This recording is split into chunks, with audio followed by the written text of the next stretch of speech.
Bismillahirrahmanirrahim. Assalamualaikum warahmatullahi wabarakatuh. Ayah bunda yang dirahmati Allah, senang sekali saya di sini Ria Ayu hari ini berkesempatan sebagai moderator kegiatan Talk Show with Parents Sabtu 21 Oktober 2023. Bagaimana kabar ayah bunda pagi ini, sehat? Alhamdulillah. Marilah kita bersyukur kepada Allah atas segala nikmat kesehatan, rezeki dan kesempatan-kesempatan baik yang masih kita lakukan sampai saat ini. Ayah bunda, hari ini kita akan belajar bersama tentang teknologi dan perkembangan psikologi anak, di mana saat ini kita berada pada era perkembangan teknologi yang sangat pesat. Tidak dipungkiri, teknologi juga bersahabat dengan putra-putri kita. Nah, bagaimana sih menyelaraskan teknologi agar berdampak positif bagi anak kita, terutama dalam hal psikologi perkembangannya? Untuk lebih jelasnya, kita akan belajar kepada narasumber kita pada pagi hari ini. Beliau merupakan Sivitas Akademika bidang psikologi di Universitas Muhammadiyah Sidoarjo. Dalam hal ini, beliau merupakan psikologi anak dan remaja, parenting orang tua ABK, anak berkebutuhan khusus, kesejahteraan psikologis, konseling sebaya, keterampilan sosial anak usia dini, screening tumbuh kembang anak, dan terapi okupasi dan body movement. Beliau lulusan S1 Psikologi dari Universitas Airlangga Surabaya pada tahun 2007. Kemudian dilanjutkan S2 Magister Profesi Psikologi di Universitas Airlangga Surabaya pada tahun 2012. Beliau saat ini berkegiatan sebagai Sivitas Akademik tetap Prodi Psikologi di Universitas Muhammadiyah Sidoarjo dan Kepala Unit Layanan P3TU atau Pusat Pelayanan Psikologi Terapan Umsida.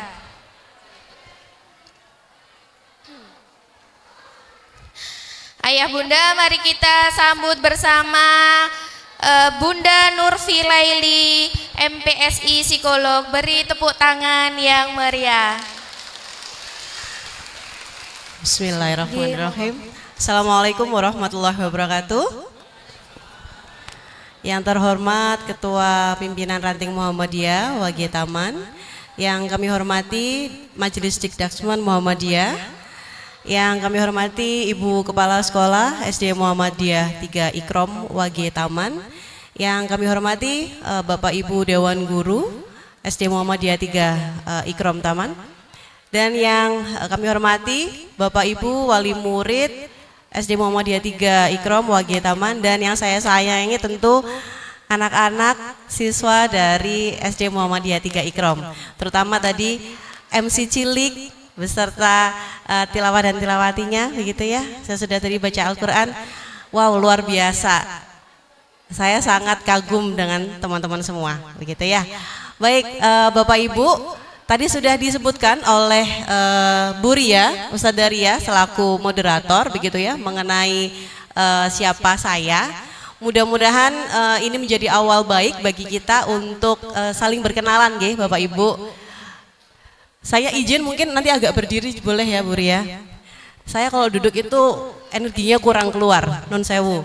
Nun sewu nggih Bapak Ibu, kalau jenengan duduk saya agak berdiri. Baik, hari ini sebenarnya posisi kita diskusi, sharing, begitu nggih? Karena sebenarnya saya pun juga seorang orang tua. Kebetulan saja tugas sampingan saya adalah sebagai psikolog dan sebagai dosen, begitu ya. Tapi tentu saja tugas utama saya adalah seorang ibu. Ya, tugas utama saya seorang ibu sebagai orang tua begitu. Jadi kita adalah satu atau setara Bapak Ibu gitu ya. Jadi proses di sini adalah saya akan bercerita mengenai apa yang saya pelajari saat di kampus ataupun pada saat di ruang praktek saya. Tapi tentu prosesnya adalah proses diskusi. Jadi monggo nanti kalau misalnya ada yang ingin bertanya, ingin menanyakan kondisi putra-putrinya selepas saya menyampaikan informasi, monggo dipersilahkan. Baik, tadi sudah dijelaskan Ge. Ini saya, bentar saya lanjut aja ya. Sorry. Nah, ada sebenarnya 4 materi yang akan saya ceritakan pada hari ini Bapak Ibu. Yang pertama adalah mau bahas mengenai teknologi dan bagaimana dampaknya pada baik bukan diri kita saja tapi juga anak-anak kita. Yang kedua adalah mengenai aspek perkembangan anak. Kalau secara psikologis tuh kayak apa sih aspek perkembangan anak itu. Kemudian yang ketiga adalah bagaimana karakteristik generasi alfa, gitu ya. Yang keempat, seni pengasuhannya itu seperti apa ketika ketemu dengan generasi alfa. Ini amanah dari sekolah sebenarnya, karena ini menjadi kendala kita semua, begitu ya. Bagaimana kemudian teknologi itu luar biasa berdampak. Bukan hanya bagi anak-anak kita pun sebagai orang tua juga merasakan dampak teknologi, begitu ya.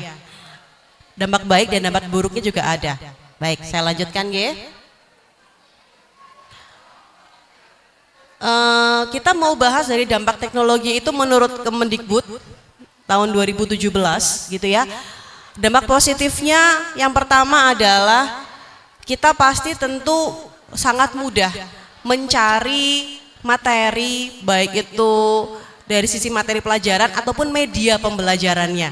Sangat mudah, bahkan tanpa mengetik di dalam gadget kita aja udah bisa keluar kan, cuman pakai suara.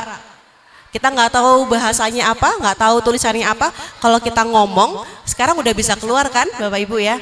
Nah, tapi sebelumnya saya tanya dulu, Nun sewu, saya tanya, Bapak Ibu di sini adakah yang mulai memberikan gadget kepada putra-putrinya di usia putra-putrinya 2 tahun?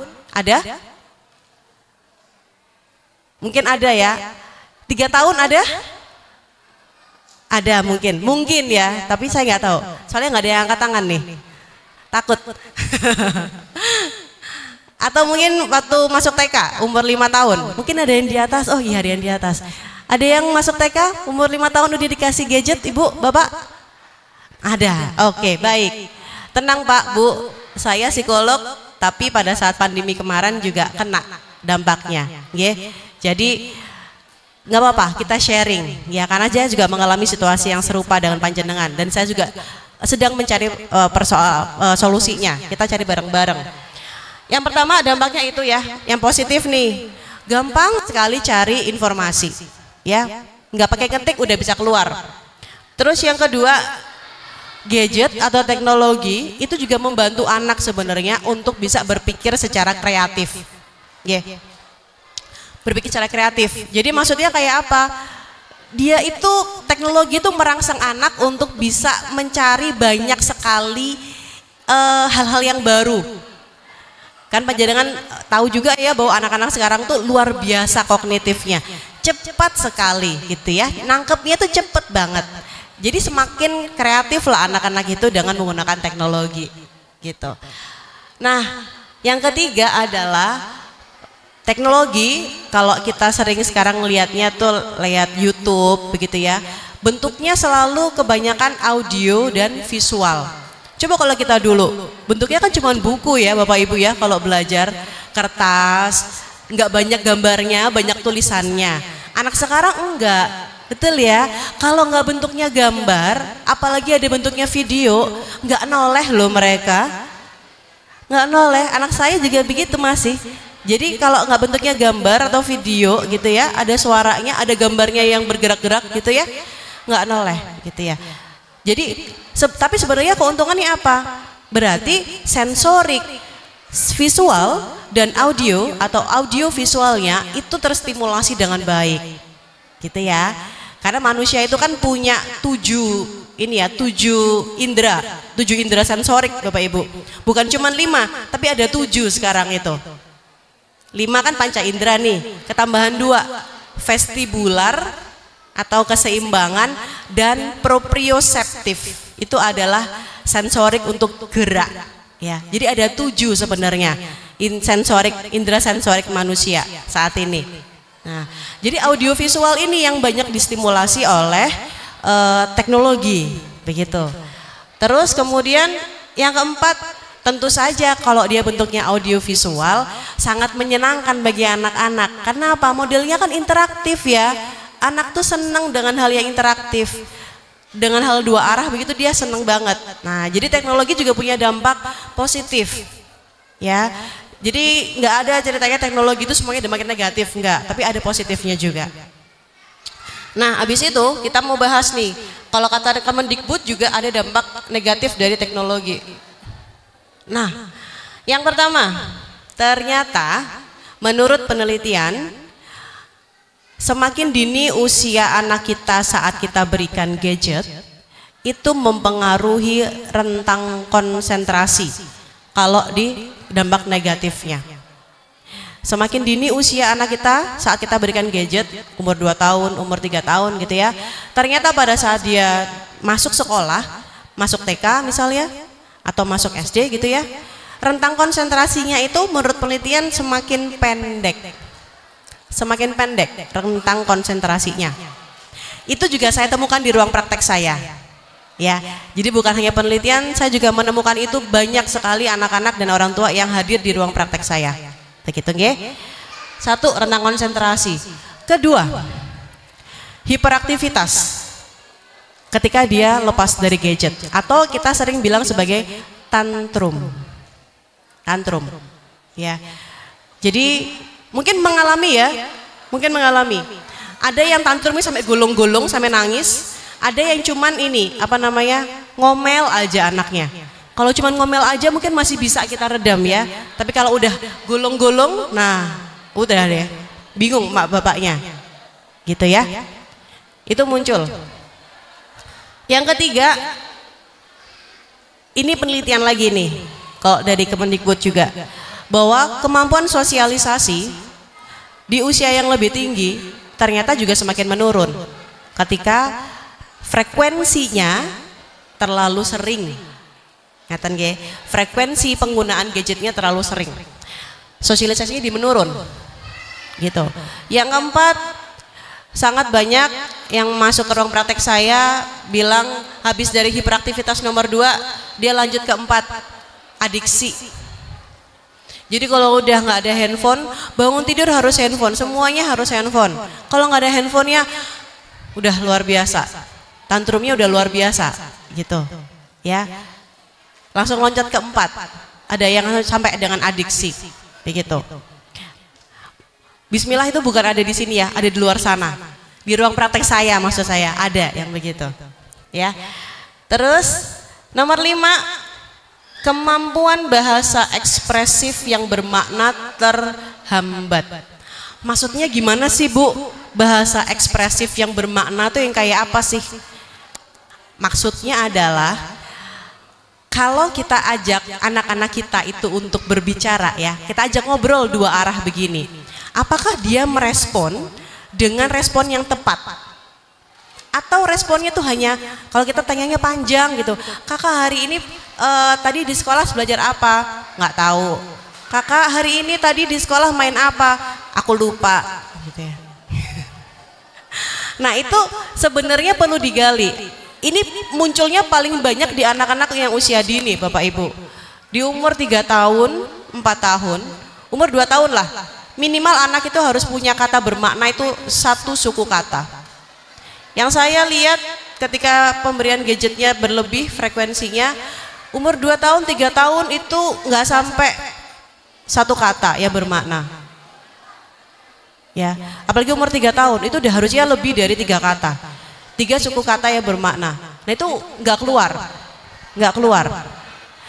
Jadi bahasa ekspresifnya dia nggak keluar, bahasa yang dia munculkan secara lisan maupun tulisan. Tapi reseptifnya bagus. Reseptif itu apa? Reseptif itu ketika anak-anak nonton misalnya, dia kan memasukkan informasi itu dari gambarnya. Nah itu bahasa reseptif. Jadi informasi-informasi bahasa yang dimasukkan melalui media-media itu namanya bahasa reseptif, tapi ekspresifnya nggak keluar. Makanya ada yang bilang sekarang istilahnya pakai istilah speech delay mungkin ya, atau keterlambatan bicara. Itu makna dari bahasa ekspresif bermakna yang terhambat. Itu ruang praktek saya. Nomor 5. Terus nomor 6, motorik kasarnya terhambat. Kenapa terhambat? Karena panjenengan pirsa kalau nonton handphone atau nonton YouTube, posisi tubuh kayak apa? Pernah nggak anak-anak tuh lari-lari pada saat nonton YouTube? Nggak pernah. Tidak akan ada anak nonton YouTube itu kemudian dia lari-lari. Justru supaya dia nggak lari-lari dikasih handphone. Ya itu juga kadang-kadang ada yang gitu.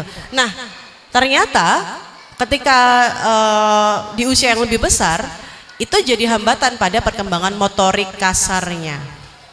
Begitu. Ya, jadi ada beberapa dampak terutama positif ataupun negatif dari teknologi. Semua hal itu pasti ada positif negatifnya Bapak Ibu nggih. Oke, saya lanjutkan nggih. Nah, kalau tadi udah tahu tentang dampak teknologi, mungkin kita panjenengan juga pasti pirsa melalui baca di media sosial ataupun dari media atau sering ngobrol dengan teman-teman sejawat begitu ya, atau mungkin dengan Bapak Ibu guru, itu pasti jenengan juga sudah tahu ya. Nah sekarang saya masuk ke aspek perkembangan anak. Ada 4 aspek besar. Nggih, ngoten nuwun Bapak. Ada 4 aspek besar Bapak Ibu yang sebenarnya akan selalu ada pada setiap tahapan kehidupan manusia. Jadi dari mulai kita lahir 0 tahun sampai dengan kita meninggal, itu menurut teori psikologi perkembangan, manusia itu terbagi ke dalam beberapa tahapan atau periode perkembangan. Begitu ya, ada yang dari masa bayi, kemudian kanak-kanak awal, kanak-kanak akhir, begitu ya, masuk remaja, masuk ke dewasa awal, dewasa akhir. Nah, saya mengambilnya saat ini adalah yang sesuai dengan usia putra-putri panjenengan, yaitu di usia kanak-kanak akhir. Kalau menurut teorinya Santrok atau John W. Santrok, begitu, itu usianya adalah di usia 6 sampai 12 tahun. Ya, nah pada setiap periode perkembangan kehidupan manusia sebenarnya 4 aspek ini selalu ada. Dan aspek inilah yang dikatakan bahwa setiap periode kehidupan kita itu punya tugas perkembangan. Ya, jadi misalnya pada aspek fisik, tugas perkembangan untuk anak-anak yang ada di periode kanak-kanak akhir adalah ini, kematangan pada sistem otot. Ya, tugas perkembangannya adalah anak-anak yang berada di usia kanak-kanak akhir 6 sampai 12 tahun, fokusnya untuk fisik adalah kematangan otot, Bapak Ibu. Ya. Otot, tulang dan gerak. Sehingga aktivitas fisik itu mutlak harus banyak dilakukan. Karena tugas perkembangan pada aspek fisiknya itu. Ya. Setiap itu saling berhubungan. Jadi kalau aspek fisik, tugas perkembangan fisiknya tidak terpenuhi, dia akan berdampak pada aspek kognitifnya. Nanti berdampak pada bahasanya, berdampak pada sosio-emosinya. Jadi itu satu kesatuan. Jadi pada setiap periode itu ada tugas perkembangan pada masing-masing aspek. Begitu nggih? Dan itu wajib untuk terpenuhi supaya nggak punya hutang perkembangan.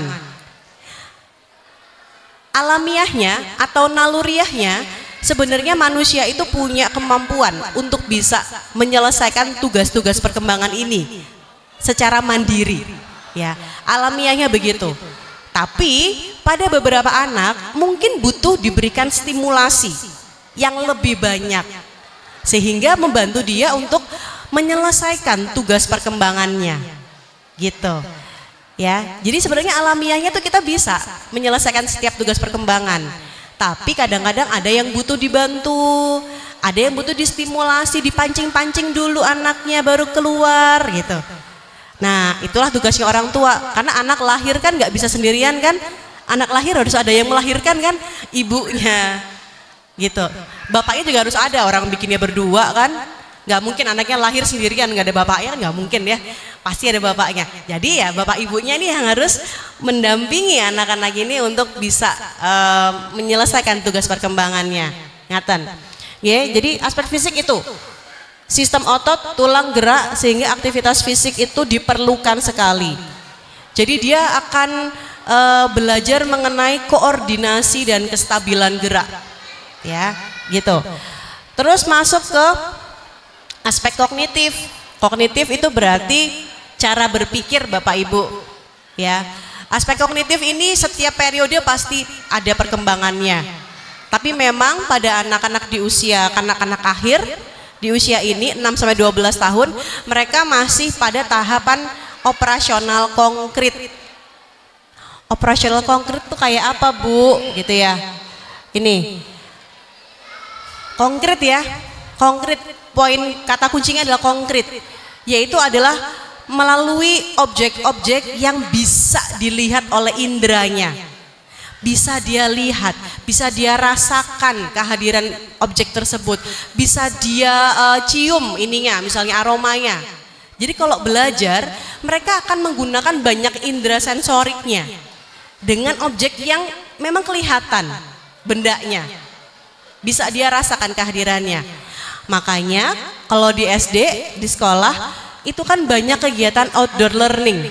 Bahkan tadi kayaknya Bu Kepala Sekolah juga menyampaikan ya, bentuk ujiannya itu kan katanya action day. Nah, action day. Kalau saya kan bukan orang ikrom ya. Bayangan saya action day ini berarti anak-anak akan diberikan ujian tuh bentuknya praktek. Mereka harus melakukan aktivitas. Betul begitu? Oh, betul ternyata. Melakukan aktivitas, merasakan proses pembelajarannya itu kayak apa sih gitu. Karena apa? Ya karena sebenarnya aspek kognitif di periode ini, aspek ini yang berkembang konkret, pakai objek yang konkret yang dia bisa rasakan, dia biasa lakukan gitu. Jadi kalau udah pakai action day, alhamdulillahirabbil alamin, panjenengan bisa agak bersyukur gitu ya bahwa ternyata sekolah sudah memenuhi tugas perkembangan anak-anak di area kognitif begitu di sekolah ya. Tapi tentu di rumah Bapak Ibu juga perlu memberikan stimulasi yang serupa, karena kan pasti harus ada kesinambungan ya antara rumah dengan sekolah. Ngaten. Terus untuk aspek bicara bahasa ini nyambung dari aspek kognitif sebenarnya. Kosakatanya di anak-anak usia SD itu pasti sangat banyak sekali dan harus banyak. Kalau cuman sedikit, ini yang perlu diwaspadai, gitu ya. Komunikasi dua arah juga sudah harus bisa. Komunikasi dua arah itu yang kayak apa Bu? Kayak misalnya kita ngobrol kayak tadi, gurunya tanya A, responnya juga harus sama A. Gurunya tanya B, responnya juga harus sama kayak B, gitu. Jadi nyambung. Kalau diajak ngomong harus nyambung. Ya. Jadi ciri-cirinya kalau kemampuan bicara bahasa di usia ini adalah komunikasi dua arah sudah harus bisa. Gitu. Gitu ya. Terus kemudian biasanya nih anak perempuan omongnya lebih banyak daripada laki-laki. Nggak apa-apa. Ya, itulah karakteristiknya ya. Kalau bapak, ibu-ibu yang WA ke bapak-bapak coba lihat, kata-katanya kan panjang kali lebar gitu ya. Bapak-bapaknya WA ke ibunya, oke, iya, siap, ya gitu doang kan, nggak apa-apa. Jadi kalau anak laki-lakinya omongnya masih sedikit, nggak apa-apa, tapi tentu harus tetap distimulasi, harus tetap diajak ngomong, jangan didiemin aja, gitu, Jadi harus tetap begitu. Terus kemudian aspek sosio-emosi. Nah, kalau menurut teorinya Erik Erikson, mungkin di sini ada yang orang psikologi begitu ya, belajar tentang Erik Erikson dulu. Ada teori psikososial di situ, tahapan industri versus inferiority. Apa Bu industri Ibu gitu ya? Nopo niki ya? Industri itu maksudnya bukan dunia industri ya, tapi lebih ke ketika anak mengembangkan sebuah kemampuan yang baru, begitu ya, misalnya dari yang tadinya nggak bisa bangun pagi, kemudian pada satu hari dia bisa bangun pagi tanpa dibangunkan oleh ibunya atau bapaknya. Nah, itu namanya industri. Dia mengembangkan kemampuan yang baru. Kemudian apa maksudnya dengan versus inferiority gitu ya? Ini respon. Ya. Kuncinya yang penting adalah pada respon lingkungan. Jadi anak-anak itu akan mau dan bersemangat untuk mencoba mencari kemampuan-kemampuan yang baru lagi ketika dia berhasil menyelesaikan satu kemampuan kayak tadi itu, bisa bangun tidur pagi subuh tanpa dibangunkan bapak ibunya gitu ya. Maka kita sebagai orang tua wajib memberikan respon yang positif. Responnya positif. Wah, hebat ya, hari ini udah bisa bangun pagi sendiri ya, nggak pakai dibangunin bapak ibu atau panggilin mama. Besok diulang lagi ya nak ya, besok bangunnya subuh lagi ya nak ya, gitu. Maka dia akan mengembangkan rasa percaya diri bahwa dia mampu belajar hal-hal baru. Nah, tapi kalau responnya kebalikannya, responnya diturunkan atau nggak direspon, bahkan misalnya, aku udah berhasil bangun tidur sendiri ya. Oh iya, memang harusnya gitu, kamu bangun pagi. Jangan, itu nanti ngembangkannya jadi inferiority Bapak Ibu. Inferiority itu kalau bahasa Indonesia kan inferioritas ya. Jadi perasaan ini merasa bahwa saya itu nggak mampu, merasa bahwa itu saya tuh lemah. Ya, jadi respon kita sebagai orang tua ataupun yang ada di lingkungan dia itu sangat mempengaruhi bagaimana kemudian anak-anak kita itu mengembangkan mindset atau cara berpikir bahwa dia mampu untuk belajar hal-hal baru. Ya, itu yang dikatakan tahapan industri versus inferiority. Kalau lingkungan responnya oke, dia akan terus berkembang dengan baik. Tapi kalau lingkungan responnya nggak oke atau bahkan menolak atas perilaku itu, dia tidak akan lagi memunculkan perilaku itu, gitu. Tidak akan lagi memunculkan perilaku itu. Ya, jadi itu aspek perkembangan pada anak. Jadi panjenengan pahami dulu bahwa pada usia anak-anak di usia saat ini, inilah yang terjadi sebenarnya. Jadi anak-anak itu sangat butuh untuk diapresiasi kalau secara sosial, emosinya. Sangat butuh untuk diapresiasi. Tapi dia juga harus tahu ada batasan-batasannya gitu ya. Tapi mereka sangat haus untuk apresiasi di anak-anak ini, begitu ya. Bapak Ibu, saya lanjutkan. Nah, kita masuk ke karakteristik generasi alfa. Kenapa ya saya nyambung ke generasi alfa? Kayaknya panjenengan juga sudah tahu ya bahwa generasi alfa itu adalah individu yang terlahir pada tahun 2010 dan setelahnya. Ada yang lahirnya sebelum 2010 di sini? Mungkin ada ya? Enggak ya? Ada ya? Oke, baik. Tapi rata-rata yang di ini usianya masih masuk ke sini ya. Jadi rata-rata yang ada di ruangan ini putra-putrinya masuk pada generasi alfa. Begitu. Saya pun juga, anak saya kelas 3 SD. Jadi anak saya juga generasi alfa, gitu ya. Sehingga generasi ini tuh kalau katanya teori gitu ya, generasi yang paling akrab dengan teknologi, paling akrab. Teknologi dan internet apalagi ya. Saya juga bayangin zaman saya dulu kan kalau nyari internet itu kan harus ke warnet ya Bapak Ibu ya, ke warnet. Terus chatnya itu udah nggak WA kan, apa MIRC dulu kan ya, chat room gitu. Siapa yang di chat nggak tahu siapa, masih Friendster kalau zaman saya dulu. Sekarang, aduh, anak-anak sekarang udah punya akun TikTok. Ada yang punya akun TikTok putra-putrinya? Mungkin ada. Anak saya buka TikTok, tapi pakai akun saya. Tapi saya harus tahu dulu TikToknya dia ngapain ya. Punya loh TikTok, lebih canggih daripada saya kalau main TikTok. Saya cuman gitu. Tapi gimana? Teknologi gitu loh. Kita tidak bisa lepas sama sekali. Tapi kita punya strategi untuk mengatasi itu. Nah, nanti kita belajar bareng-bareng. Ya, jadi itu generasi alfa. Apa karakteristiknya anak-anak generasi alfa? Nah ini dia.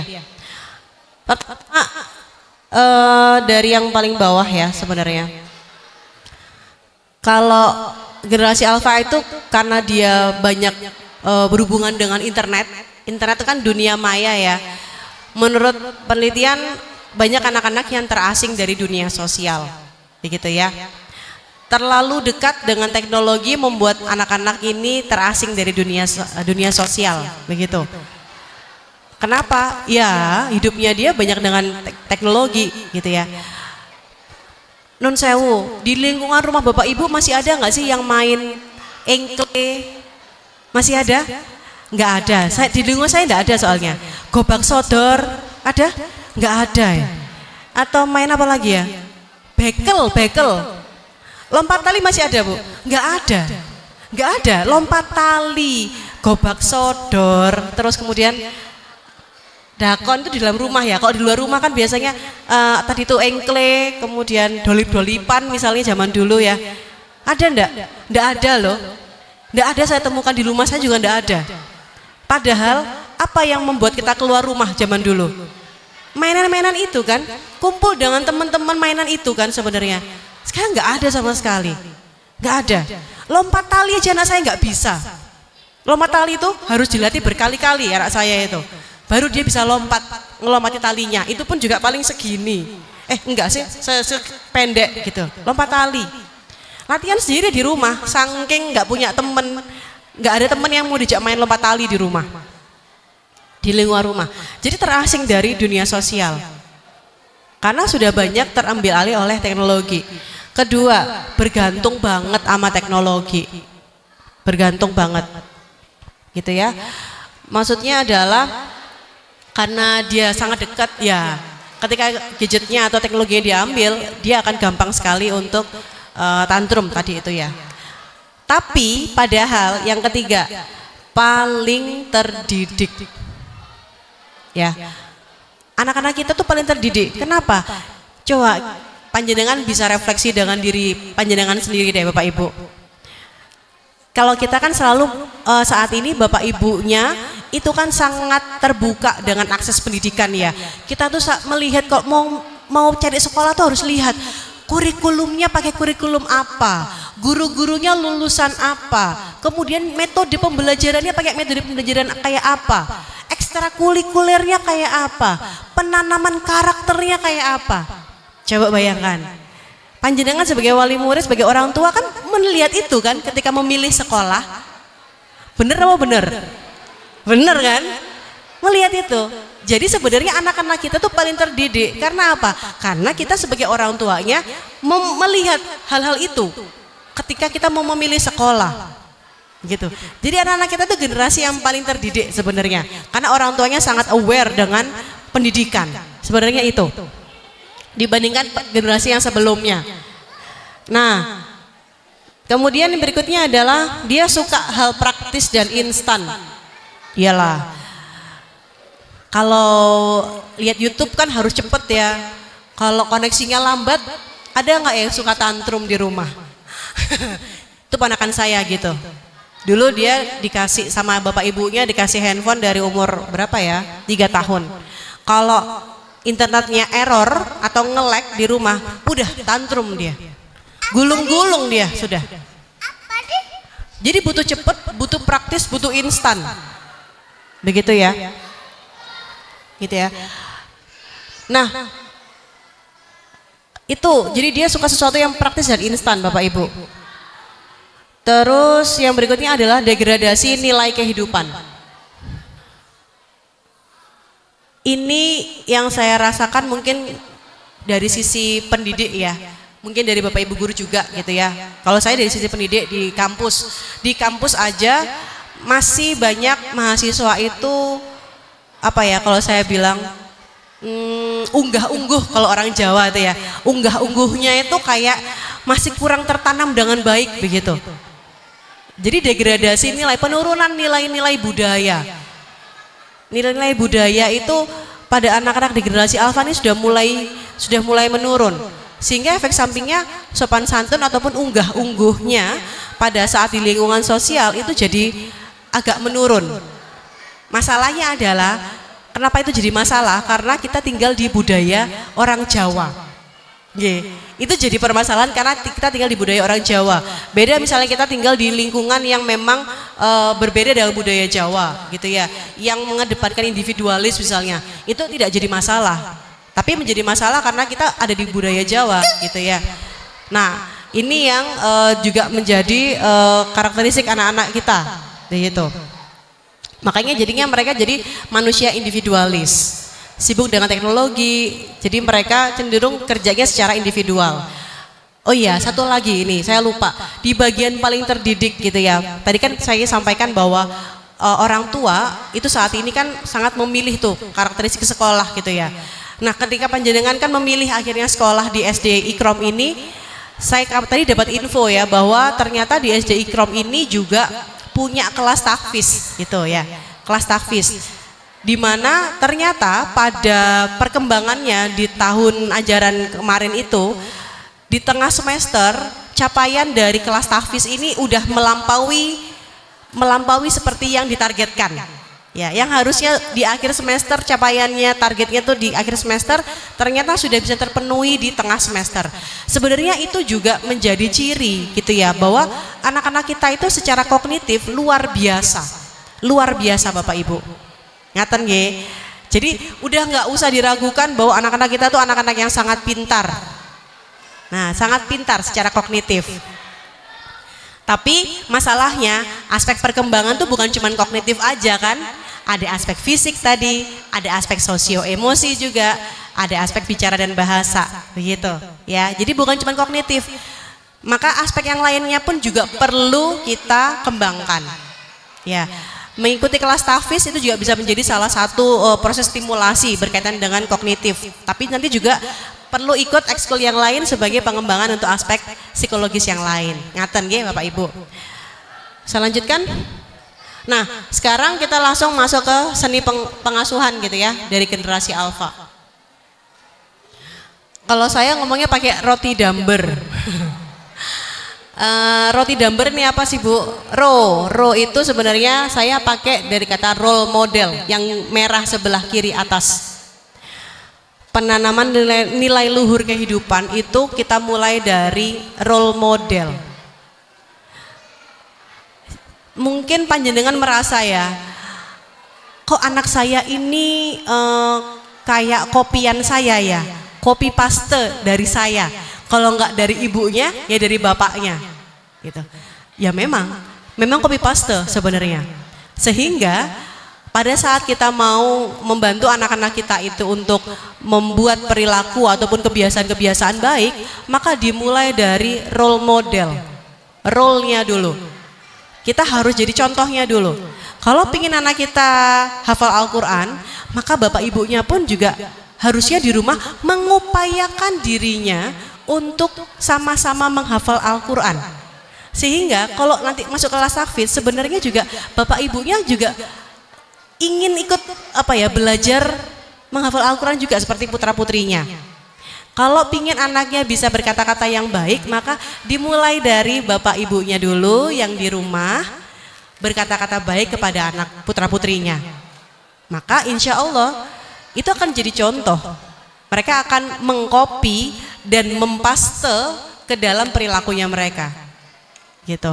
Kalau pingin anaknya rajin gitu ya, rajin sholat gitu ya, ya dimulai dulu dari kita nih sebagai orang tua, tunjukkan dulu bahwa kita memang rajin sholat, sholatnya di awal waktu gitu. Jangan nyuruh anaknya sholat awal waktu, kita sholatnya di akhir waktu. Nah itu nggak cocok Bapak Ibu. Jadi role-nya adalah role model. Jadikan diri kita adalah role model untuk putra putri kita. Mau jadi anak kita baik, maka orang tuanya dulu, dimulai dari orang tuanya dulu. Sudah betul belum perilaku kita gitu. Ini kalau saya ngobrol begini nih, saya juga jadi ngaca buat diri saya sendiri. Apakah saya ngomong gini udah saya lakukan atau belum ya gitu. Saya jadi ngaca. Karena saya pun insya Allah yang saya sampaikan adalah apa-apa yang saya lakukan di rumah. Supaya saya juga selalu refleksi pada diri saya sendiri gitu ya. Harus sudah dilakukan, ngatan. Terus rutin, dari kata ya, rutin. Bangun rutinitas melalui kesepakatan. Gitu ya. Jadi istilahnya proses jadwal ya. Kalau saya bilang rutinitas keseharian di rumah. Dari mulai bangun tidur sampai mau tidur lagi itu perlu ada rutinitas. Jadi rutinitas di rumah maupun di sekolah itu perlu ada Bapak Ibu. Kalau di sekolah kan udah jelas ya, ada jadwalnya. Nah maka di rumah pun juga harus begitu. Tapi jadwalnya mungkin nggak harus belajar Bapak Ibu. Di rumah, kalau di sekolah kan sekolahnya udah full day ya sampai sore. Maka kalau di rumah ya jangan belajar terus. Anak-anak udah belajar kok di sekolah. Kalau di rumah rutinitasnya adalah kita ajak ngobrol bareng, makan malam bersama sambil cerita-cerita, kemudian baca buku bareng-bareng atau melakukan aktivitas lainnya bersama-sama saat di rumah gitu ya. Jadi ciptakan rutinitas baik yang di rumah maupun di sekolah. Ngaten. Terus yang kedua, bikin jadwal penggunaan gadget yang disepakati bersama. Ini kayak saya sama anak saya mengupayakan untuk membuat jadwal ini disepakati. Jadi saya ketik, anak saya sih yang saya suruh ngetik ya. Coba kamu ketik, kita sepakati mau pakai handphone itu hari apa saja dan berapa jam. Dan pada situasi apa boleh pakai handphone. Nah, saya nggak nyatet, nggak saya gambarkan di sini. Jadi saya buat jadwalnya. Jadi kalau anak saya hanya boleh pakai handphone ya, saya bilang handphone itu di hari Sabtu dan Minggu, pakai handphonenya ibu. Handphonenya ibu. Berapa jam? Paling enggak mentok 3 jam. Jadi di hari Sabtu 3 jam, di hari Minggu 3 jam. Hari-hari yang lain gimana? Apakah masih boleh nonton YouTube? Karena di rumah kan sekarang TV-nya Smart TV ya, nyambung ke ini kan biasanya nyambung ke internet ya. Itu kan bisa aja diakses tanpa sepengetahuan kita ya. Misalnya nih kalau saya kan saya bekerja ya, saya nitipkan anak saya di rumah dengan eyangnya gitu ya. Maka perlu disepakati juga dengan eyangnya. Kalau di hari biasa apakah boleh nonton YouTube atau enggak? Kalau anak saya boleh nonton YouTube asal saat ibu di rumah. Jadi misalnya pada saat saya persiapan mau berangkat kerja, jadi mungkin cuma 1 jam dari mulai selesai ngaji setelah subuh kan saya ngaji dulu sampai jam 6 atau setengah 7. Nah setelah itu 1 jam sampai saya berangkat itu anak saya boleh nonton YouTube. Tapi setelah itu TV harus saya cabut. Dan eyangnya ataupun rewang yang ada di rumah juga nggak boleh menyalakan TV. Jadi tidak boleh ada orang yang nyalakan TV di rumah sepanjang hari kerja, bukan Sabtu Minggu. Nah Sabtu Minggu baru boleh pegang handphone. Jadi boleh main game, boleh main media sosial, TikTok itu di Sabtu dan Minggu. Hari yang lain nggak boleh. Bolehnya cuman nonton YouTube aja. Kalau pas ibunya di rumah. Kalau ibunya nggak di rumah, ya nggak ada nonton, gitu. Nah itu disepakati bersama sama saya sama anak saya. Saya tulis tuh, ditulis anak saya yang nulis dia. Jadi kalau misalnya ada hal-hal yang tidak di luar dari kesepakatan, nah itu harus dibicarakan baik-baik. Gimana nih? Kan nggak sesuai sama kesepakatan. Mau gimana? Mau dikasih hukuman atau mau gimana nih konsekuensinya? Apa yang harus menjadi konsekuensi? Hukumannya sebenarnya bukan hukuman fisik sih, tapi kayak misalnya dia harus membersihkan area rumah tertentu untuk dia bersihkan di luar dari jadwalnya dia misalnya. Nah kayak gitu. Jadi bikin kesepakatan bersama. Terus ini juga orang tua juga harus menaati kesepakatan. Jadi kalau udah sepakat sama anak, orang tuanya juga harus mau menyepakati. Jadi kalau malam biasanya saya nggak ada handphone, TV juga nggak nyala. Jadi ya sudah ngobrol. Apa yang diobrolin? Banyak bu anak-anak itu. Ada aja yang diceritain. Ditinggal layeh-layeh aja sambil cerita nanti dia. Tapi itu tadi handphone kita ditaruh. Jangan dengerin anaknya ngobrol sambil kita pegang handphone. Jangan ya. Itu nggak sesuai kesepakatan gitu ya. Terus kemudian damnya itu adalah pendampingan saat menggunakan gadget. Nyambung ke yang tadi rutinitas ya, tetapkan batasan waktu. Jadi harus tahu berapa jam gitu ya, berapa menit. Terus tetapkan batasan jenis tontonan. Kalau saya biasanya saya bisa lihat di historinya ya kalau di YouTube ya. Nah biasanya saya sepakati sama anak saya mau nonton apa. Nontonnya ini, main gamenya itu hanya ada 3 macam game di handphone saya, dan hanya boleh main game itu di hari Sabtu Minggu aja gitu. Kalau mau nambah game harus ngomong sama ibu, dan dia harus presentasi dulu. Kenapa mau menginstal game itu? Buat apa game itu? Tujuan main gamenya buat apa? Kamu belajar apa dari game itu? Jadi presentasi dulu sebelum dia nginstal. Atau dia mau mengganti gamenya, itu juga presentasi dulu dia. Game apa yang mau kamu ganti dengan game yang lain apa? Buat apa game itu? Jadi tanyain dulu biar buat apa sebenarnya? Sebenarnya intinya saya boleh, tapi dia harus tahu apa yang bisa anak itu pelajari dari proses bermain game itu. Jangan sampai cuma main game aja tapi dia nggak tahu dia belajar apa. Ya, jadi pada saat main game, dampingi, kalau saya dampingi itu biasanya saya biarkan dia main, tapi kemudian saya akan tanya, kamu tadi main game apa? Namanya apa gamenya? Kamu kebagian apa di game itu? Peranmu sebagai apa? Terus kamu belajar apa dari situ? Gitu. Jadi saya suka nanyain, iseng-iseng nanyain. Kadang-kadang pas lagi dia main game, saya nongkrong di sebelahnya gini, ngintipin layarnya, main game apa sih sebenarnya? Gitu. Jadi semua yang ada di handphone ataupun di YouTube itu saya harus tahu, Nah, itu yang saya tekankan bahwa kejujuran. Ibu nggak akan marah kalau kakak jujur, misalnya gitu. Kalau kakak nggak jujur, disitulah ibu yang marah. Jadi marahnya bukan karena main gamenya, tapi karena ketidakjujuran dia untuk tidak menyampaikan dia sedang bermain apa, dia sedang nonton apa, lihat di situ. Jadi bukan perkara main gamenya, tapi lebih ke arah ketidakjujurannya. Karena saya mau meningkatkan awareness sama anak saya, kesadaran. Karena apa? Yang paling penting itu di dalam kondisi saat ini bukan memisahkan anak, tapi justru malah kita harus membantu anak itu meningkatkan kesadaran dirinya bahwa dia mampu mengendalikan perilakunya ketika bermain gadget. Karena kalau kita benar-benar melepaskan, itu kayak kalau nggak ada kita, kayak lepas dari kandang kan Bapak Ibu.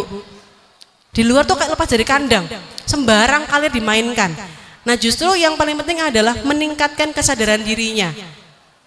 Nah itu nggak bisa, muncul di usia sekarang tuh nggak bisa.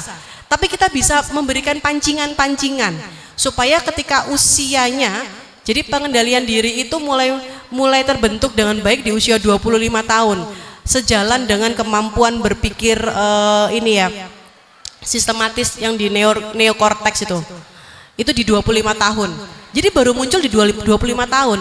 Tapi kalau dari usia sekarang kita tidak membantu mereka untuk mengembangkan atau paling tidak membuat contoh-contoh perilaku pengendalian diri, nanti pada waktu usianya nggak akan terbentuk pengendalian diri itu. Orang nggak ada contohnya, nggak pernah dilakukan. Meminta anak tiba-tiba langsung jadi, tidak bisa. Jadi sekarang itu adalah waktu-waktu untuk kita membantu mereka memancing sebenarnya, memancing mereka untuk melatih pengendalian diri. Meskipun banyak bobolnya, pasti banyak bobolnya. Makanya tadi saya bilang, saya bukan marah karena dia bermain game, tapi marah karena ketidakjujuran anak saya ketika dia bermain game yang tidak sesuai dengan kesepakatan. Kemudian memainkan gadgetnya di luar waktu yang disepakati, ya itu kan berkaitan dengan ketidakjujuran, ketidakterbukaan. Nah jadi itunya yang harus terus digarisbawahi, bukan perkara main gamenya. Main gamenya itu ya pasti main game, tapi pengendalian dirinya yang kita sasar di sini, ngaten nggih. Terus kalau udah kayak begitu, maka kita perlu alternatif yang lainnya Bapak Ibu ya. Selain kita main gadget, kita perlu anak-anak kita itu juga ada waktu untuk kita lepaskan dari gadget. Salah satunya adalah dengan melakukan bersama ya, beraktivitas bersama orang tua. Biasanya paling gampang yang melakukan hobi, sukanya apa? Ibunya suka masak, anaknya diajak masak. Bu ngerepotin bu, anaknya kalau di dapur, oh ya tentu tidak akan ada memasak yang dengan tenang ketika mengajak anak gitu ya, nggak ada. Pasti berantakan, pasti ruwet gitu. Tapi anak akan belajar bagaimana kemudian orang tua ini, ibu itu mengelola bahan makanan, mengelola emosi pada saat masak. gitu ya. Dia akan belajar itu. Dan itu satu juga aktivitas yang mengalihkan anak dari gadget. Jadi kasih ini aja, bersih-bersih, nyuci bahan makanannya, bahan untuk masakan. Atau dia kebagian motongin apa yang nggak pakai pisau. Tapi nun sewu, bagian dari keterampilan sosial itu adalah anak-anak tuh kalau di usia 10 tahun ke atas seharusnya sudah mulai bisa menggunakan peralatan masak. Salah satunya adalah pisau. Nah, jadi perlu diberikan kesempatan untuk belajar pakai pisau, tapi di bawah pengawasan. Jangan dilepas sendiri. Makanya aktivitas bersama itu bisa juga membantu anak mengembangkan keterampilan sosialnya. Ngaten, ya. Jadi ngerjakan hobi bersama. Kalau sama bapak banyak bersih-bersih rumah, misalnya nyuci mobil, anaknya diajakin main air, kan seneng banget ya anak-anak itu nyuci mobil. Nanti kalau udah agak gede sekalian disuruh, nak cuciin mobilnya bapak dong.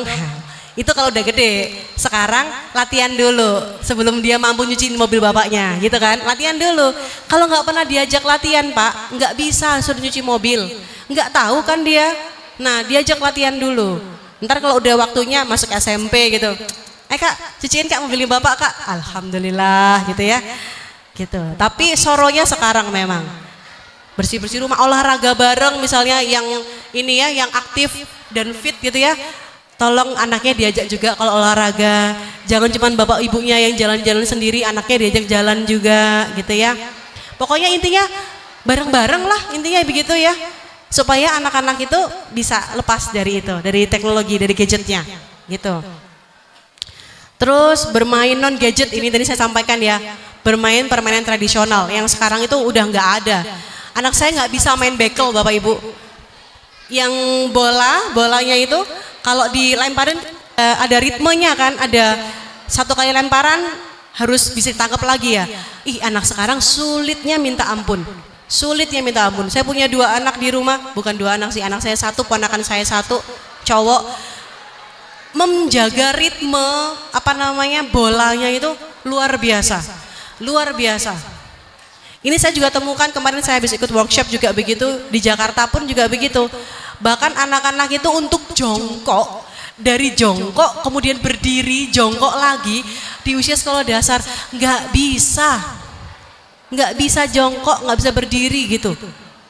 Saking aktivitas fisiknya nggak terlatih. Ya, itu di luar sana gitu ya. Insya Allah di sini semuanya bisa distimulasi, semuanya bisa difasilitasi baik itu sekolah maupun dari orang tua, begitu Bapak Ibu ya. Karena udah punya ilmunya. Nah, sepertinya itu adalah slide terakhir saya. Terima kasih, saya kembalikan ke moderator untuk sesi yang berikutnya. Terima kasih, wassalamualaikum warahmatullahi wabarakatuh.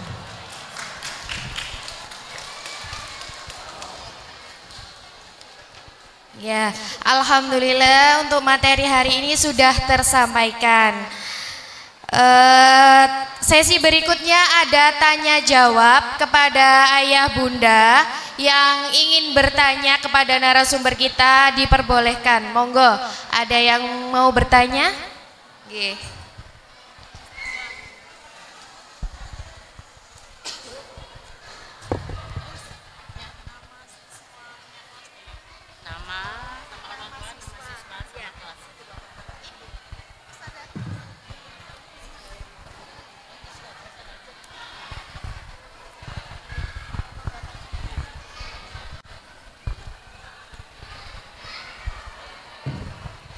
Monggo ayah mau bertanya. Assalamualaikum warahmatullahi wabarakatuh. Bismillahirrahmanirrahim. Perkenalkan, saya Bintang, orang tua dari Ananda Afram kelas 1 Indonesia ICP. Saya ingin menanyakan kepada Bunda Nur Laili ya, terkait tadi ada karakteristik generasi alfa yang mana di sana itu menyukai hal-hal yang instan, kemudian adanya degradasi kehidupan. Mungkin kalau dari saya pribadi menafsirkan itu mungkin agak kurang peka juga, selain tadi unggah-ungguh dengan lingkungan sekitar. Artinya dia susah sekali untuk adaptif. Kemudian ini yang ingin saya tanyakan, melihat perkembangan dunia sekarang yang tidak baik-baik saja. Kalau kita lihat meskipun di internet itu kelihatannya bagus, ternyata ada nilai-nilai yang disusupi. Contoh seperti LGBTQ, kemudian adanya hal-hal negatif mungkin untuk mengajarkan menggunakan drugs dan sebagainya. Nah, di sini yang saya ingin tanyakan adalah bagaimana cara mengenalkan kepada anak generasi sekarang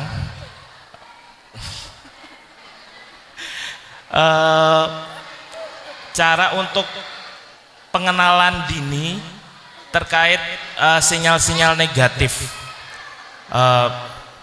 Mungkin seperti halnya, oh ini bakalan terjadi penipuan, terus pengancaman terhadap dia. Kan sekarang tuh banyak sekali metodenya ya, terutama juga kalau di dunia real gitu. Jadi dia nggak hanya bisa dari gadget saja, tapi ketika berhubungan secara sosial itu dia bisa tahu bahwa ini mengancam buat dia, akan berdampak buruk gitu. Itu bagaimana caranya melihat, kalau kita sebagai orang tua kan karena memang sudah melalui fasenya itu, jadi paham ini buruk ini tidak, tapi menyampaikannya dengan tidak menggurui seperti itu. Terus yang kemudian yang kedua,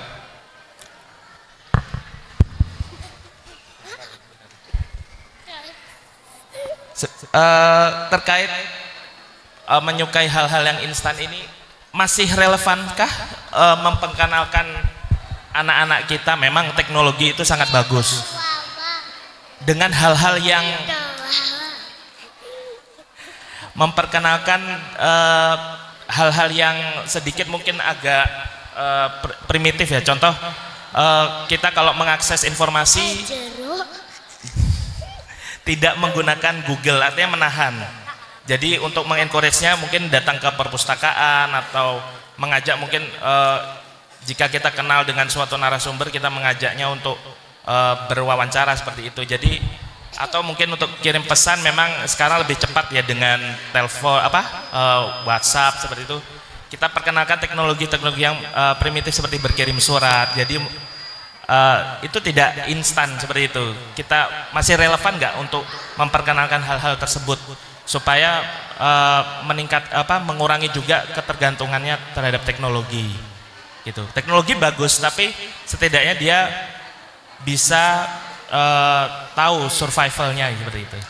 Sekian dari saya. Wassalamualaikum warahmatullahi wabarakatuh. Nggih, terima kasih Ayah. Langsung dijawab Bunda. Nggih, Baik. monggo. Saya langsung jawab nggih Bapak, Pak Bintang nggih. Jadi kalau tadi pertanyaan pertama tadi, sebentar saya, oh ini ya. Jadi bagaimana caranya mengenalkan pada anak kita untuk ini ya, mengidentifikasi sebenarnya sinyal-sinyal situasi yang buruk yang mungkin akan terjadi, begitu ya sebenarnya ya. Sebenarnya manusia itu kan pada dasarnya punya insting ya Bapak ya, punya secara naluriah itu kita punya insting yang bisa kita kita kuatkan gitu ya sebenarnya ya, supaya kita bisa mengidentifikasi nih situasi buruk mana situasi yang baik. Tapi kalau pada anak-anak memang dia kan sebenarnya kepo-nya luar biasa ya, rasa ingin tahunya luar biasa. Bisa dimulai dengan cara sebenarnya mengenalkan situasi-situasi yang tidak oke itu melalui bacaan. Sekarang itu banyak sekali buku-buku cerita anak itu secara spesifik temanya itu.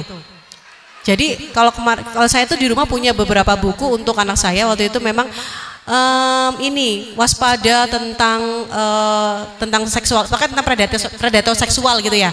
Tapi pakai bukunya anak-anak. Jadi di situ ada beberapa subbab gitu ya, beberapa cerita yang memang menceritakan pada situasi apa sih, kemudian kalau kamu ketemu orang baru, ketemu orang yang kamu nggak pernah kenal, kalau dikasih makanan, dikasih minuman, jangan mau, apalagi udah dijak pergi kemana, jangan mau. Kalau perlu, kalau kamu dipaksa, kamu harus teriak di situ. Nah di buku kayak gitu tuh ada Pak. Jadi dari mulai orang asing, kemudian pengenalan mengenai predator seksual gitu ya pada anak-anak, itu juga muncul di buku itu, tapi dengan bahasa-bahasa anak-anak. Nah itu biasanya saya masukkan pada saat bedtime stories. Jadi pada malam hari buku-buku itu yang saya siapkan di rumah, kemudian dia akan ngambil seperti yang dia inginkan. Nah pada saat itulah saya akan diskusi. Jadi pada saat mau tidur tuh kebanyakan akhirnya ngobrol sama anak saya tuh, saya ngobrol. Dari situ kita masukkan nilai-nilai, misalnya kakak kalau nanti ketemu orang asing gitu ya, kalau diajak gini nggak boleh ya, kayak cerita tadi kan nggak boleh kayak gitu ya. Jadi kalau kalau ada yang maksa harus teriak, harus berani teriak. Temannya pun kalau ada yang maksa kemudian kakak nggak suka juga harus berani teriak gitu ya, membela diri. Nah jadi ada nilai-nilai yang saya tanamkan pada saat saya melakukan proses bedtime stories. Tapi saya nggak memulai dengan ngomong nuturi kalau orang Jawa ya, dengan bahasa yang nuturi itu enggak. Karena apa? Karena saya memulainya dari buku. Salah satu buku cerita yang banyak saya ambil atau saya pakai itu bukunya Mbak Wati Ideo. Mbak Wati Ideo atau bukunya Mbak Nindya Nurmayasari. Itu sebenarnya alumni psikologi UNER juga. Beliau memang aktivis atau pemerhati anak yang melalui proses edukasi di buku cerita. Jadi buku cerita punya Wati Ideo itu ya, banyak sekarang itu sebenarnya. Nah itu kontekstual sekali, jadi tematik ceritanya itu. Ada yang cerita tentang dari mana adik bayi berasal gitu ya. Jadi kalau ada yang bingung gimana ya nyeritain adik bayi ya, nah saya pakai buku itu juga gitu ya, untuk menceritakan kenapa kok dia punya adik tapi bukan dari ibunya, ini siapa gitu kan ya gitu. Jadi biasanya saya memulai dari buku-buku cerita, dan itu sudah sangat banyak sekarang buku-buku cerita yang bisa jadi jalan masuk. Jadi saya sampaikan bukan hal yang esensial, tapi itu adalah jalan masuk ke anak-anak kita untuk bisa kita tuh nuturi istilahnya, tanpa anak-anak tuh merasa bahwa dia sedang dituturi oleh orang tuanya atau dinasehatin. Ya, tapi kemudian apakah itu langsung berdampak? Saya rasa belum selalu. Biarkan anak itu, kalau saya gini, ketika dia di dalam kehidupan nyata, biarkan dia merasakan situasi yang real. Jadi maksudnya ketika dia, kadang itu kan ada anak yang pernah dibully, pernah ya, maksudnya saya bilang pernah, ya nggak apa-apa. Yang penting dia pernah merasakan, sehingga kita kalau kita setelah dia merasakan itu, ada proses diskusi sama kita. Ibu, tadi aku habis diginiin sama temanku. Terus kamu gimana? Responmu gimana? Gitu. Aku nggak tahu, aku bingung, jadi aku diem aja. Nah, dari situlah kita masuk. Proses diskusi itulah yang kita masuk. Jadi sebenarnya melalui buku cerita itu adalah jalan masuk, kemudian biarkan anak itu menghadapi situasi itu, menerima situasi itu.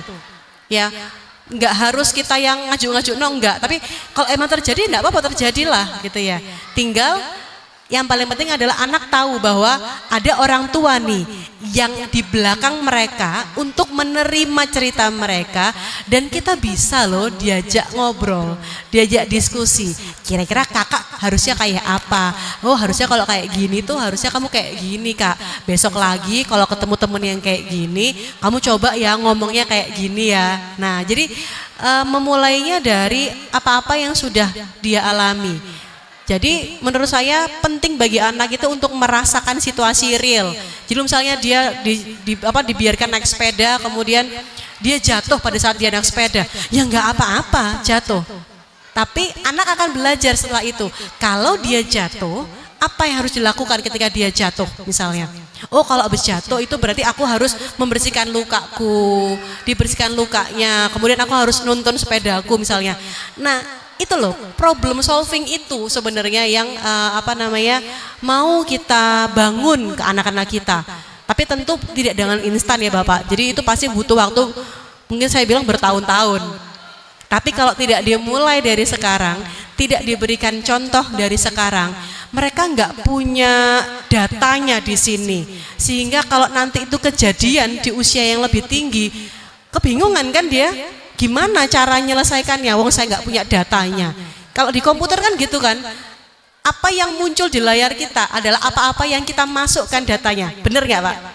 Ya, sama dengan otak kita sebenarnya, sama dengan otak manusia. Kalau kita ingin anak kita menampilkan perilaku seperti yang itu, maka masukkan dulu data-data yang baik tadi, data-data mengenai bagaimana mengelola atau menghadapi situasi itu. Meskipun mungkin situasinya nanti agak berbeda, tapi kan konsepnya sama, intinya sama sebenarnya, sehingga dia udah punya data di situ. Ngatain ya Pak, mungkin itu. Jadi satu itu. Terus nanti yang kedua adalah masih relevankah memperkenalkan hal-hal primitif, contohnya nih kayak ke perpus, baca buku ke perpus gitu ya. Kalau saya, karena saya beberapa kali nih kedapatan atau kedatangan orang tua dengan kondisi anak-anaknya itu mungkin bukan masalah perpus ya, bukan masalah buku, tapi masalah menulis. Jadi tulisannya sangat jelek dan nggak bisa terbaca, padahal dia udah SD, udah level SD gitu ya. Kemudian saya lihat, saya perhatikan cara dia menulis, ternyata genggaman tangannya ini nggak kuat, jadi motorik halusnya ini nggak kuat gitu. Ternyata kemudian saya tanya lagi, kenapa, bagaimana proses belajar di rumah, kebiasaan-kebiasaan menggunakan handphone kayak apa. Ternyata emang sepanjang waktu dia banyak menggunakan teknologi, banyak menggunakan handphone, disediakan tablet untuk menulis gitu ya. Ternyata di satu sisi itu melemahkan kondisi anak kita. Pinginnya modern tapi ternyata itu melemahkan, sehingga apa? Menulis di atas pakai stylus di atas gadget, di atas tablet, itu kan sangat mudah. Betul nggak? Sangat mudah, sangat ringan. Ditutul dikit aja udah keluar atau sudah keluar garisnya.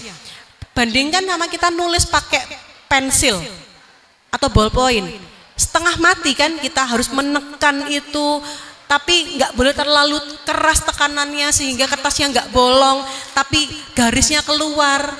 Ya, nah pengendalian di dalam tangan ini loh, kalau anak-anak itu dari kecil nggak dilatih, itu jadinya tuh nggak terkontrol, nggak dikendalikan. Itu satu hal ya, motorik halus saja pada bagian menulis. Ya, ada yang dia tuh nggak bisa mengendalikan, ada yang terlalu lemah, ada yang terlalu kuat. Saking kuatnya sampai bolong kertasnya, sampai garisnya itu ya tadi itu, saking nekannya bolong. Nah ini kan berarti ada kendala pada proses pengendalian di ininya, di taktilnya, di tangannya, di motorik halusnya. Ternyata ada efek dari proses belajarnya, dia lebih banyak pakai tablet misalnya. Jadi mungkin kalau ada hal-hal yang semacam kalau dikatakan primitif tadi ya, kalau saya masih mendukung itu, terutama ketika itu memang berkaitan dengan ini ya, pengembangan area psikologis anak-anak, baik itu secara fisik maupun secara sosial dan emosi, maka saya akan lakukan. Contohnya kayak tadi saya juga ngobrol sama ibu kepala sekolah, Bu, di Ikrom ini proses belajarnya masih pakai pensil sama kertas nggak Bu? Masih Bu.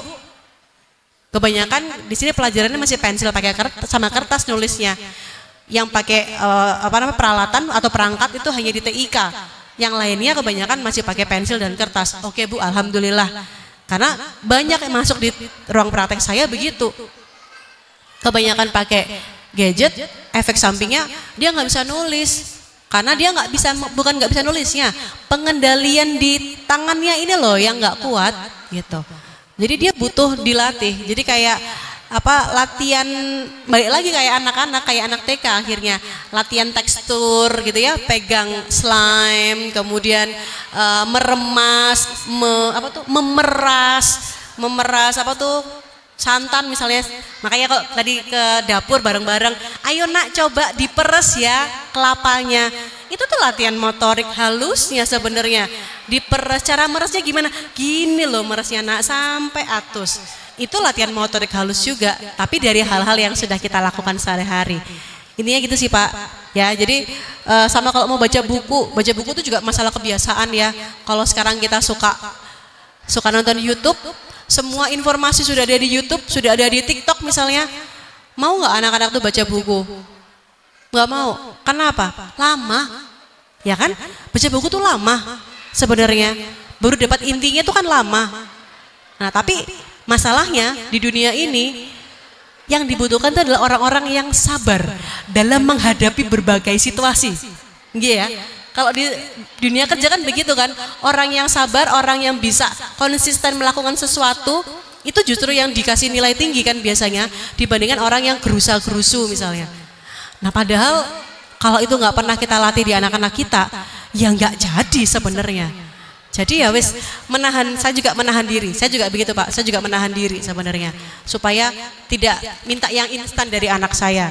Tapi tadi itu kalau nggak mau instan maka konsekuensinya adalah kita mendampingi, sama-sama ikut berpayah-payah membaca sambil ngobrol, sambil metani per kalimat itu apa maksudnya. Tapi menurut saya ketika itu dilakukan itu malah kemampuan berpikir kritis itu lebih terasah karena dari membaca satu paragraf aja itu udah banyak nanti ide-ide yang bisa dia keluarkan. Kalau kayak gini gimana berarti Bu ya, kalau kayak gitu berarti gimana ya Bu ya, ceritanya bisa kemana-mana. Jadi mungkin buku tuh pancingan, tapi intensitas ngobrol, diskusi itu jauh lebih penting menurut saya. Ngaten Pak, mungkin bisa diterima ya. Alhamdulillah, baik. Nggih. Sampun nggih, Ayah sudah jelas. Nggih. Monggo untuk penanya kedua mungkin dari atas. Bunda-bunda yang ada di atas boleh.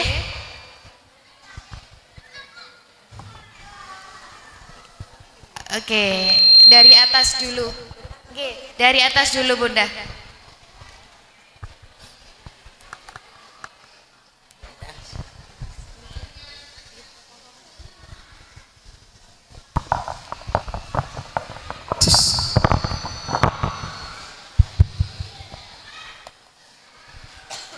Assalamualaikum warahmatullahi wabarakatuh. Waalaikumsalam warahmatullahi wabarakatuh. Saya ibunda dari Mbak Amel kelas 3 Singapura. Kebetulan sesuai yang disampaikan Ibu tadi, beberapa hal memang terjadi di anak saya. Misalnya kalau ditanya tadi pelajaran ininya apa gitu. Kalau dia ditanyanya sekilas pasti lupa gitu. Cuman begitu digali lebih dalam, bukan kemarin kan ada tugas ini, kamu tadi sudah di ini belum, sudah maju belum. Dia bisa menjelaskan apa yang dia lakukan di sekolah yang diajarkan sama ustazah. Cuman kalau ditanyanya cuman sekilas, dia pasti jawabnya nggak tahu gitu. Ini masuk perkembangan anak saya itu di mana, terus solusinya harus bagaimana. Terus belakangan itu kalau dulu dia setelah sholat mungkin kabur gitu ya, setelah sholat berjamaah kabur. Padahal saya nggak pernah minta dia ini habis sholat ini dulu, tapi dia mungkin melihat mungkin di sekolah, mungkin di mana, tiba-tiba begitu selesai sholat dia diam dulu, dia tak lihat tak pikir apa, dia ini tangannya seperti yang diajarkan. Mungkin kalau kita yang orang awam ini pakai 3-3, tapi ini pakai 7-5 gitu kali ya, itu selesai. Ya mungkin itu pelajaran yang dia dapat dari sekolah.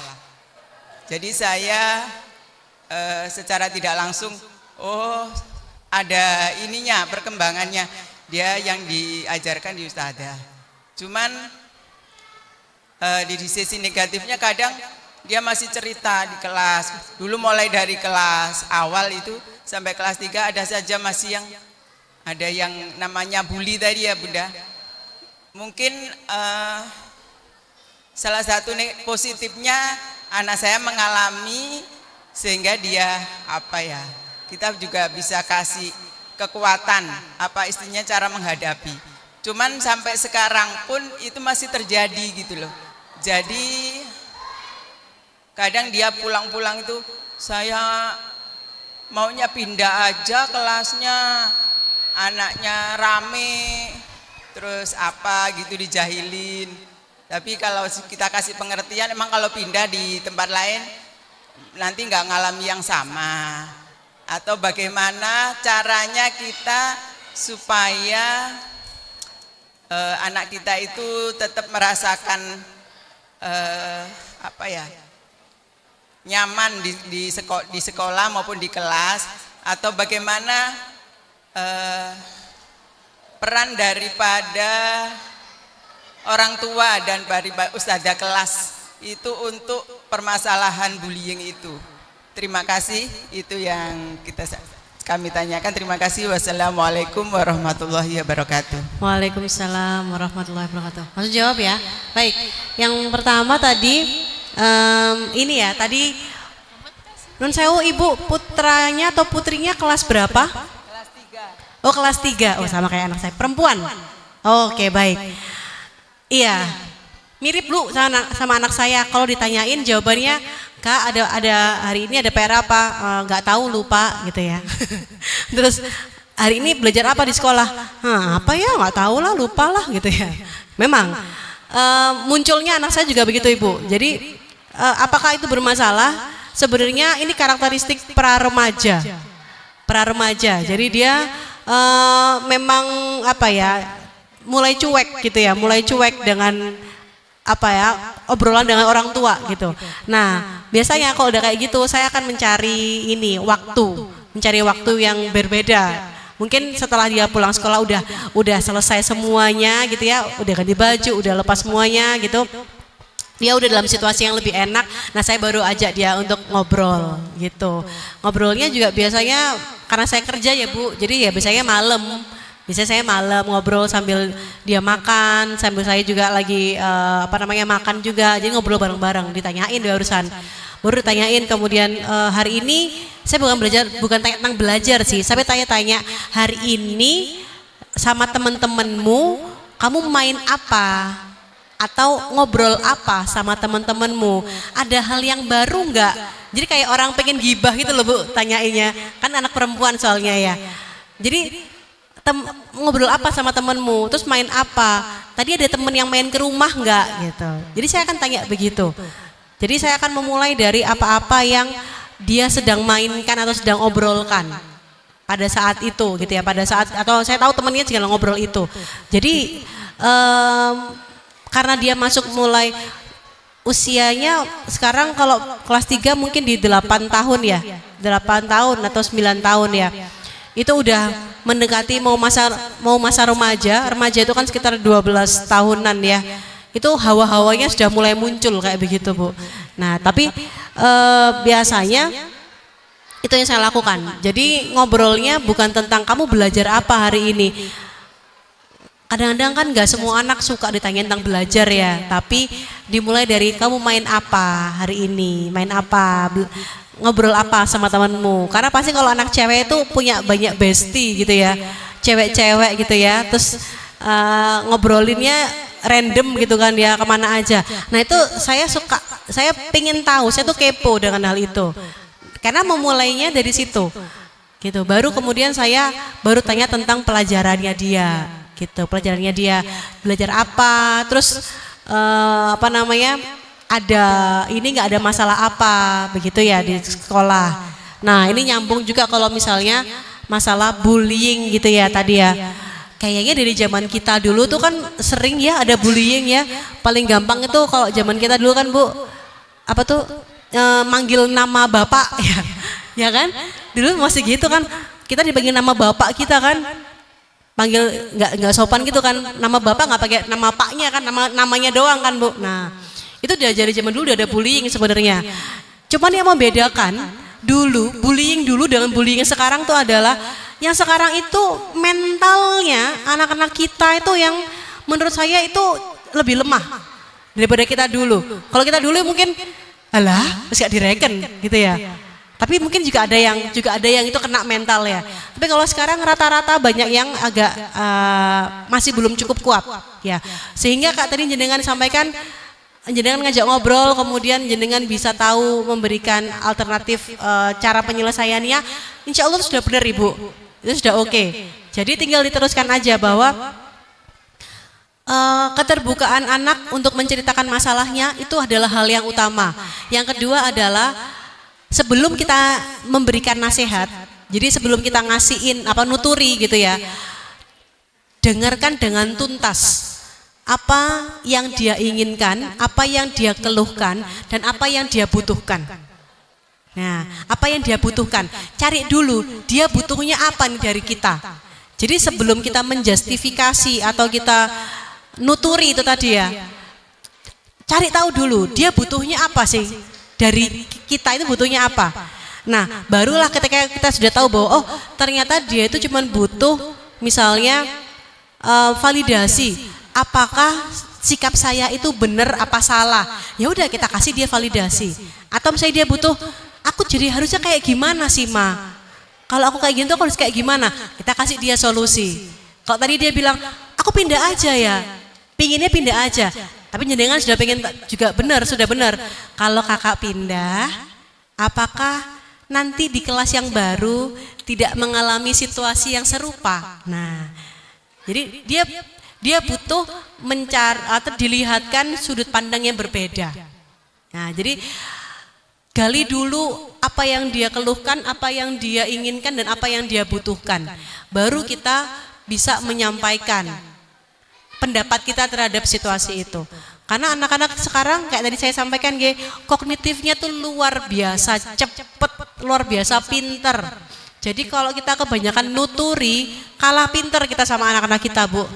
Tapi mereka masih lemah dalam mengelola emosi. Nah, disitulah perannya orang tua, supaya dia tidak mengambil keputusan secara impulsif atau secara tergesa-gesa keputusannya kayak tadi, aku mau pindah kelas aja, itu kan keputusannya impulsif. Nah, orang tua tugasnya coba dilihat dari sudut pandang yang lain. Kalau kamu punya, sekarang temanmu siapa di sini, nanti kalau kelas baru punya teman baru loh, kira-kira ketemu nggak bestimu, bisa nemu besti lagi nggak?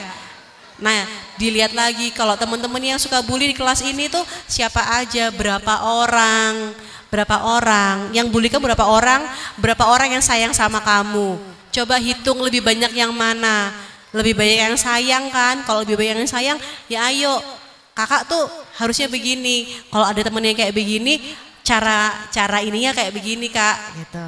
Jadi diajak ngobrol begitu, sambil mungkin sambil dari sekolah ini diskusi sama wali kelasnya. Biasanya diskusi, kira-kira anak saya kasih tahu kayak gini Bu, kira-kira kalau di sekolah mungkin bisa dibantu untuk backup atau membuat aturan di kelas yang kemudian mengantisipasi perilaku bullying misalnya gitu.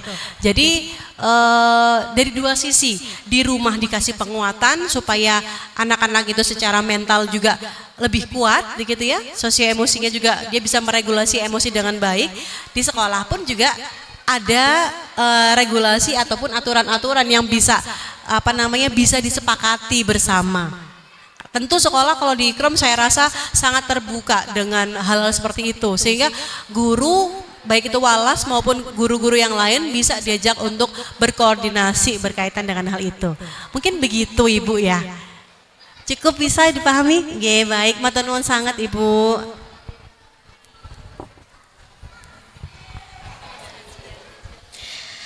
Alhamdulillah, terima kasih Ayah Bunda yang sudah memberikan pertanyaan, sudah aktif dalam kegiatan talk show ini. Dua mawon karena waktunya sudah siang, takutnya nanti ndak selesai pengambilan rapot di kelasnya. Terima kasih.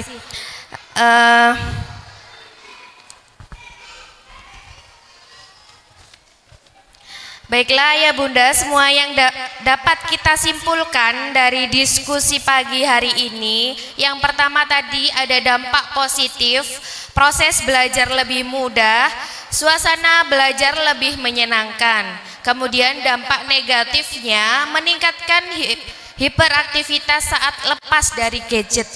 Yang kedua, perkembangan motorik kasarnya anak-anak jadi terhambat.